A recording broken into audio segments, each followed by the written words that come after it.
Oke, pada video kali ini kita akan membahas tentang persamaan linier satu variabel. Pada video kali ini kita akan memfokuskan untuk bagian kalimat tertutup dan terbuka. Oke, kita mulai. Kompetensi dasar yang akan kita pelajari hari ini adalah yang pertama, menjelaskan persamaan dan ketidaksamaan linier satu variabel dan penyelesaiannya dengan mengaitkan pada pengertian bentuk aljabar dan operasi pada bentuk aljabar. Bentuk aljabar ini sudah kita pelajari pada pertemuan sebelumnya ya. Selanjutnya akan ada menyelesaikan masalah yang berkaitan dengan persamaan dan ketidaksamaan linier satu variabel. Indikator pencapaian kompetensi pada video kali ini yaitu yang pertama, mengidentifikasi kalimat terbuka dan tertutup. Kemudian akan membedakan persamaan linier satu variabel dan yang bukan persamaan linier satu variabel. Kemudian ada juga menentukan penyelesaian persamaan linier satu variabel menggunakan penjumlahan dan pengurangan. Selanjutnya, menentukan penyelesaian persamaan linier satu variabel menggunakan perkalian dan pembagian. Oke, untuk materi kali ini peta konsepnya seperti ini ya. Jadi ada persamaan dan ketidaksamaan linier satu variabel. Untuk video kali ini kita akan membahas bagian yang sini nih. Nah, ini dia, di mana pernyataan ini dia merupakan suatu kalimat. Dia ada kalimat. Nah, kalimat itu dia bisa bernilai benar, bisa bernilai salah, bisa juga tidak dapat ditentukan benar ataupun salahnya. Nah, kemudian kalimat itu nanti akan dibedakan lagi menjadi kalimat terbuka dan tertutup. Kemudian kalau kalimat terbuka, dia akan mempunyai himpunan penyelesaiannya. Oke, ini nanti akan kita bahas untuk yang pertama. Selanjutnya akan ada video selanjutnya ya. Oke, kita mulai. Apa itu kalimat? Tadi ya, pernyataan. Apa itu kalimat? Nah, kalimat adalah susunan kata-kata atau simbol tertentu. Jadi ada suatu kata atau ada suatu simbol. Tadi sudah dijelaskan, sudah disinggung di awal video bahwa kalimat itu dapat dikelompokkan berdasarkan nilai kebenarannya. Yaitu ada yang bernilai salah, ada juga yang bernilai benar, dan ada juga yang tidak dapat ditentukan nilai kebenarannya. Misal contohnya, yang pertama ada kalimat Presiden pertama Republik Indonesia adalah Insinyur Soekarno. Coba kita cek pernyataan ini, kalimat ini dia benar atau salah. Presiden pertama Republik Indonesia adalah Insinyur Soekarno. Ternyata memang betul, kenyataannya Presiden pertama Republik Indonesia adalah Insinyur Soekarno. Berarti kalimat ini dia bernilai benar. Gitu ya. Terus yang kedua, 6 dikali 2 kemudian dikurangi oleh 2, hasilnya 7. Coba kita cek nilai kebenarannya, apakah dia salah, ataukah benar, ataukah tidak dapat dinilai kebenarannya. 6 dikali dengan 2 berarti hasilnya sama dengan 12. Kemudian dikurangi dengan 2. Berarti hasilnya harusnya akan sama dengan 10. Tapi ternyata ini ditulisnya 7 di kalimatnya. Nah, berarti pernyataan ini atau kalimat ini bernilai salah. Oke, untuk selanjutnya misal 5 dikali 2 kemudian dikurangi 3 sama dengan 7. Coba kita cek nilai kebenarannya. 5 dikali 2 sama dengan 10. Kemudian dikurangi 3, kita kurangkan dengan 3. Berarti hasilnya akan sama dengan 7. Wah, ini sama dengan 7 nih. Berarti kalimat ini bernilai benar. Oke, gitu ya, gampang kan untuk pernyataan suatu kalimat. Misal yang keempat nih, suatu bilangan. Ada suatu bilangan gitu ya. Jika dikalikan 2, kemudian dikurangi 3, menghasilkan 7. Nah, ini bilangan apa? Kita belum tahu bilangannya itu dia suatu bilangan berapanya. Dia belum ditentukan dalam kalimat ini bilangannya berapa. Berapa bilangannya? Kita kan belum tahu. Nah, jadi kita tidak dapat menentukan. Ini tidak dapat menentukan nilai kebenarannya. Tidak dapat menentukan nilai kebenarannya. Nilai benar atau salahnya gitu ya. Nah, ini dia yang tidak dapat ditentukan nilai kebenarannya. Terus yang kelima, terdapat 300 detik dalam 1 jam. Coba kita cek pernyataan yang kelima ini dia benar atau salah. 1 jam, dalam 1 jam dia ada 1 jam sama dengan 60 menit. Berarti kalau untuk jadiin detik, dia 60 dikalikan dengan 60. Sama dengan 3.600 detik. Harusnya ada 3.600 detik. Ini cuma dibilang 300 detik. Berarti kalimat yang kelima ini dia memiliki nilai kebenaran yang salah. Oke. Selanjutnya nih. M adalah bilangan ganjil yang habis dibagi 5. Ini ada M. M itu dia bilangan berapa? Berapa ini kita belum tahu.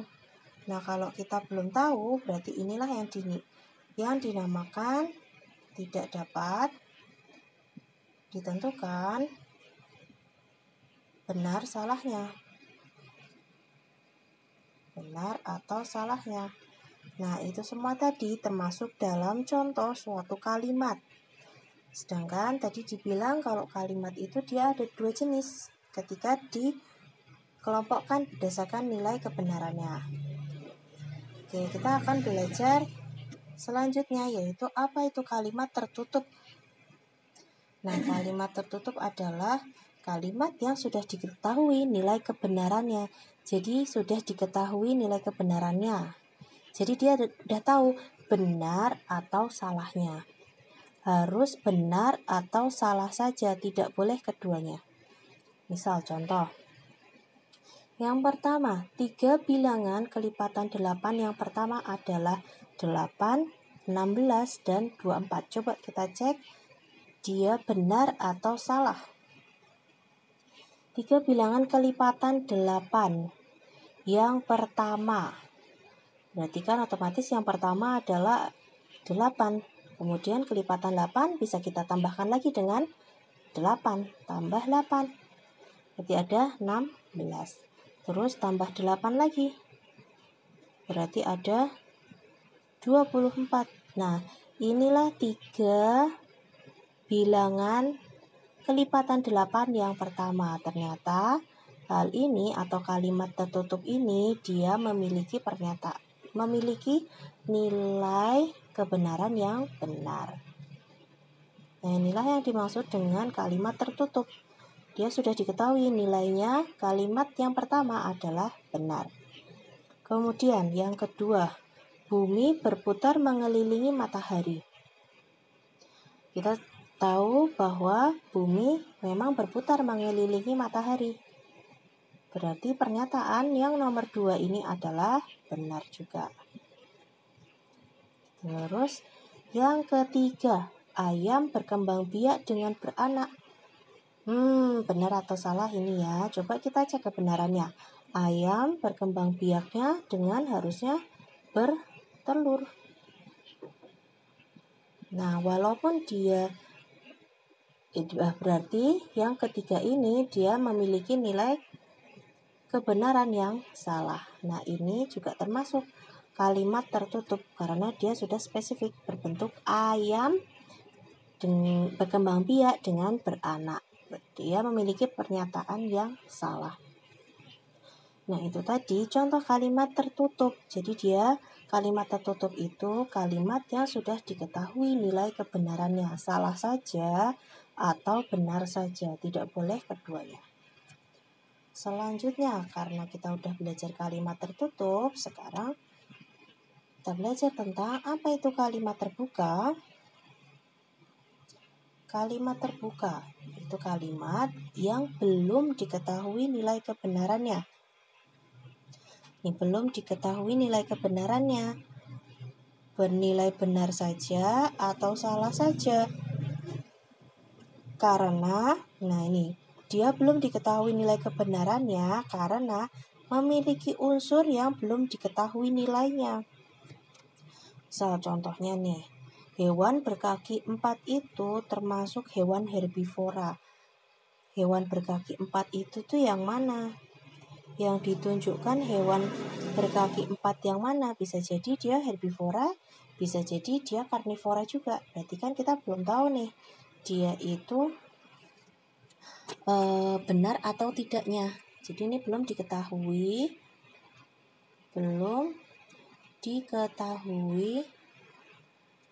nilai benar salahnya.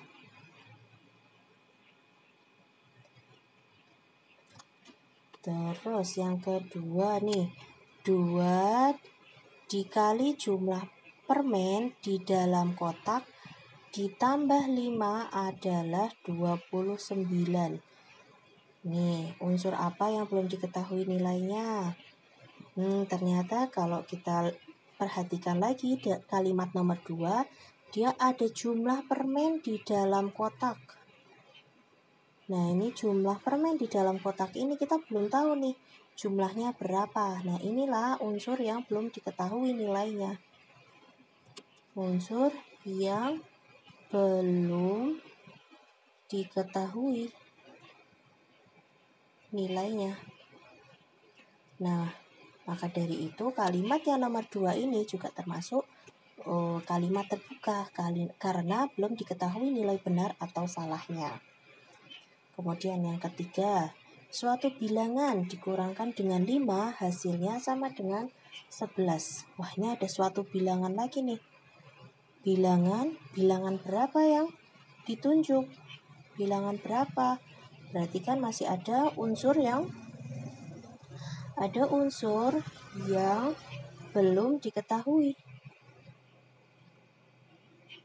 Nah, karena ada unsur yang belum diketahui, maka berarti kalimat termasuk dalam kalimat terbuka. Jadi kalimat terbuka itu harus ada unsur yang belum diketahui nilainya. Nah, itu mengakibatkan belum diketahui nilai kebenarannya. Dia benar, kalimatnya benar saja atau kalimat tersebut salah saja. Oke, itu untuk kalimat terbuka. Terus, kalau misal dia kalimat terbuka, bagaimana untuk menyelesaikan kalimat terbuka? Kan kalimat terbuka itu dia memiliki penyelesaian. Oke, nih. Kalimat terbuka dapat diselesaikan dengan cara membuat kalimat matematika dari kalimat terbuka tersebut. Misal nih, yang pertama, tentukan pengganti X yang benar. Yang pertama, jumlah X dan 12 sama dengan 12. Nah, kita ubah dulu menjadi kalimat, tadi kan kalimat terbuka nih. Kalimat matematikanya, kalimat matematikanya dia akan berubah jadi, karena dibilang jumlah X dan 12, berarti bisa kita ubah menjadi X ditambah 12 sama dengan 12. Nah, inilah yang dimaksud dengan kalimat matematika. Nah, terus kemudian yang nomor 2, 5 sama dengan 9 lebihnya dari T. Nah, ini kalimat matematikanya 54 sama dengan, adalah menggunakan tanda sama dengan 9 lebihnya dari T. Karena ada kata lebih, berarti dia akan menggunakan tanda plus.